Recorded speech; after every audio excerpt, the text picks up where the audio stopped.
ബിസ്മില്ലാഹിർ റഹ്മാനിർ റഹീം. അസ്സലാമു അലൈക്കും വറഹ്മത്തുള്ളാഹി വബറകാതുഹു.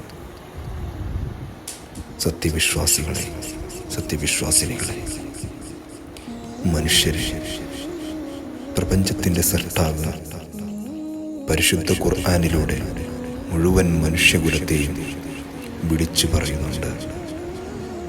നിങ്ങൾ അസ്തമയത്തെ സംബന്ധിച്ചും ഉദയത്തെ സംബന്ധിച്ചും ചിന്തിച്ചു നോക്കുന്നില്ലേ എന്ന്.